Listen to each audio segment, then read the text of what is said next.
GamingFreak.com. Hello! Welcome to a slightly different video than normal. Today we're going to be looking at faction warfare and asking the question, is it broken? Does it need to be fixed?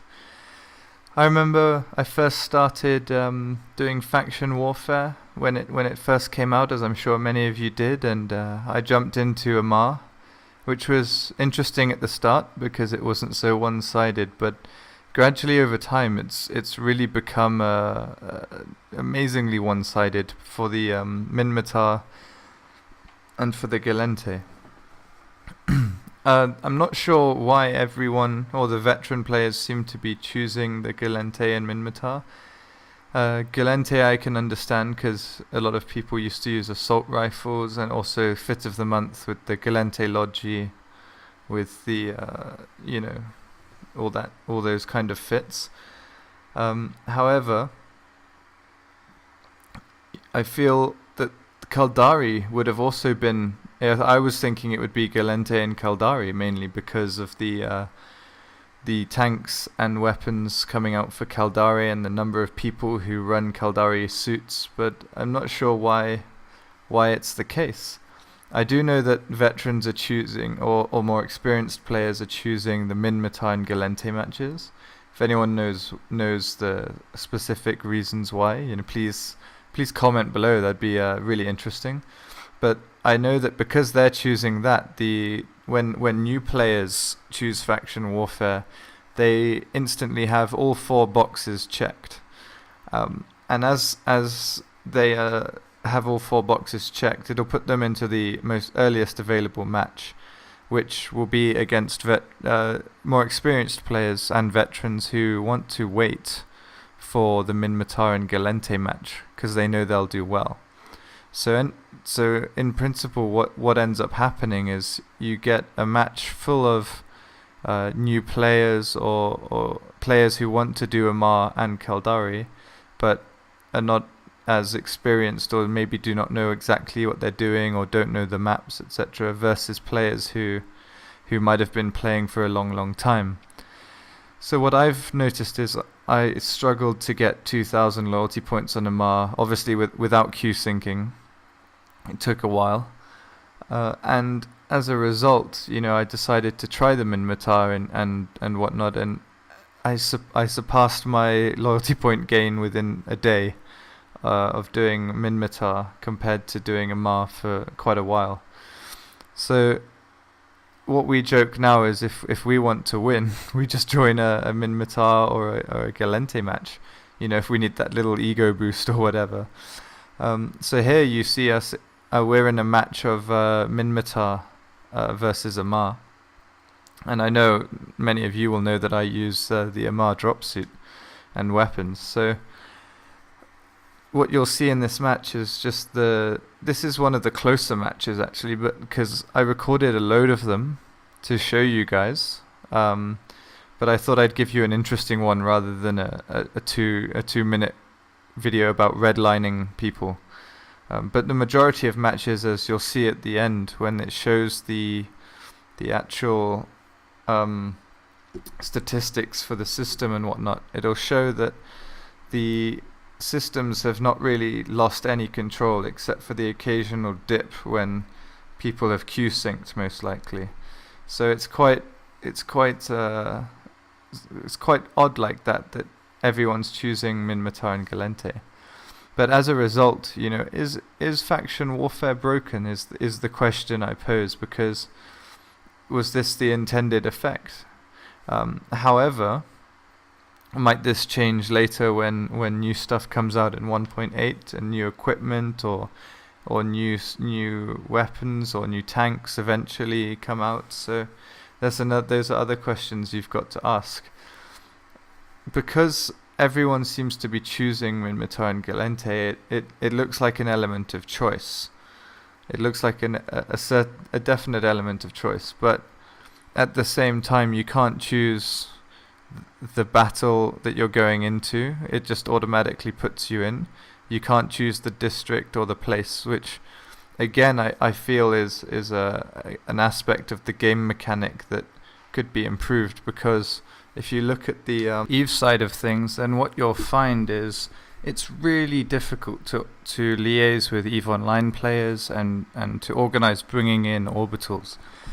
You have to look at the start of the match to find out where you are, and then you have to quickly tell the Amar faction warfare or Minmatar faction warfare or whichever militia you're fighting for. You have to tell the EVE pilots in a channel that's what's happening.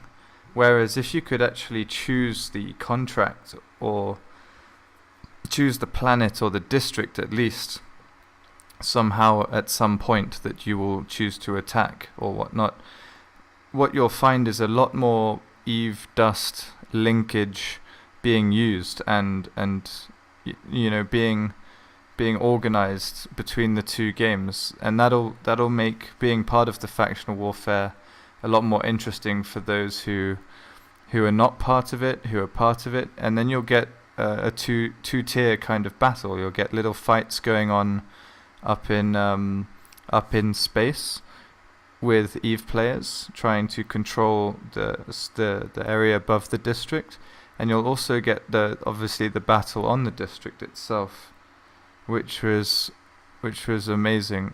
That would be amazing to see and witness, especially if you could see at some point, obviously not right now, but if you could see the explosions at least going on in space above you, or debris falling down like in the Caldari Titan event, which was pretty cool to have bits of spaceship placed around the battlefield. If that stuff could actually fall down and destroy structures, I think that's the kind of long-term intended effect. But with not being able to choose and whatnot, it really sucks that you can't choose, because you could. I know Q syncing's a problem, and they tried to make faction warfare fair in a way, but in doing so, they've actually made it worse, because all the veteran players anyway choose Minmatar and Galente.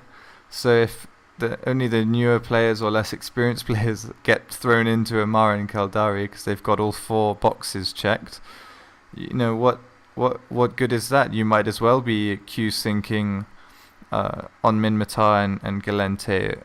But if you could organize the which district you were going to be on, or which planet at least you'll be on ahead of time, you'd be able. I think Amar and Caldari would stand a much greater chance of at least fighting back, and that there lies a bit of an issue, I think, with the current version of faction warfare. But then again, it is a choice-based element. So how do you say that it's broken if people are making a choice? So I don't know. Let me know what you guys think in the comments below. I mean, do you think it's broken? Do you think it's working as intended, or do you think this is kind of a middle ground before we move on to something better, or do you think it's all of the above, which would be an impressive viewpoint, I think. So what you'll notice, especially at the end of this battle, is the system control and planetary control almost doesn't move, as I mentioned briefly earlier, and that, I think, is one way of truly showing exactly how the impact of this choice-based element with everyone choosing those aspects, how it makes such a big difference to the EVE side of things. Not that we can really notice it, but they might notice it in terms of how easy it is to take systems. So, and also in EVE, for example, with faction warfare, the more control you have over a system, when you spend your loyalty points, you get a kind of multiplier effect. So the more control you have, the more your loyalty points essentially become worth, which is a good thing, because it encourages you to keep and hold strategic areas and use them to, have shorter research times on blueprints, or to have more manufacturing taking place, or to you do the you run some sites, which means you gain control of the system, and then you can spend your loyalty points when that system is upgraded and make a lot more ISK. So that's the Eve side of it, which we don't have in Dust yet, and I think that as well in Dust will be important, because what's the point of running the Amar matches or even the Caldari matches if you're not Q-syncing, because how you got to rely then purely on the Eve guys to be able to upgrade the system in order for you to make ISK, and then they it's going to be harder for them as well. So it reduces the amount of interaction that the game has in that respect, because they might think, oh well, Amari, Caldari, Mercs are useless, so what's the point of giving orbitals if we're going to just lose our ships to better prepared people, etc. So I don't know, there's a lot of things to think about with this, a lot of aspects, and I'm sure CCP is taking that under consideration. How about that forge gun shot though? This guy gets me a few times. I was raging like crazy on the mic, so I don't think I think my squad mates kind of ignored me for that part, because I was pretty annoyed with this forge gun, as you'll see in a second. He's a very good shot. All credit to that guy. So let me know what you guys have been doing in faction warfare, if you're Q-syncing, because I'd love to know the Amar Q-syncing channels actually, because I'd quite like to be able to get Amar suits and weapons, for especially the commando suits that come later, with being able to fit more stuff to them, and as well as the drop uplinks for Amar logistics if the bonuses still stand for 1.8. I mean, that will all be extremely useful, so please let me know in the comments below, and I'll maybe put it in the description if I can get all four Q-syncing channels. But preferably Amar and Caldari first, because let's be honest, Minmatar and Gallente are having a pretty comfortable time from what I can see, and from my experience of running Minmatar constantly. So the reason I'm running Minmatar is because, although I would like to use the Amar stuff, I'm thinking long term, when the markets become joint with Eve, or at least we have a free market in Dust, it's going to be really useful to be selling a lot of items, and that's where Minmatar faction warfare comes in for me, because it's sadly it's an easy win. It's not the most fun match available. However, it is potentially profitable long term, as you'll see after this, with the salvage as well as the loyalty point gain. As that goes up, and it's easy the longer the more you play Minmatar, for example, purely because you gain a lot more loyalty points. And later on, I'm going to be selling those goods on the market in order to buy other stuff that I want to use. So there we go. That was a much closer match than normal. Let me know what you guys think about this. Do you think it's broken? Do you think it's working as intended?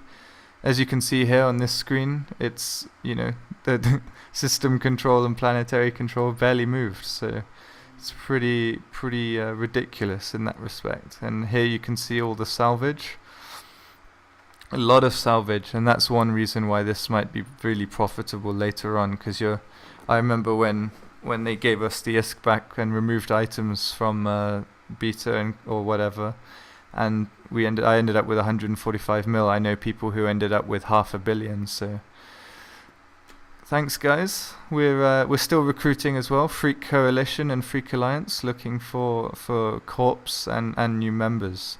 So check us out in the description below. Thanks, guys. Thanks for watching and supporting. Bye.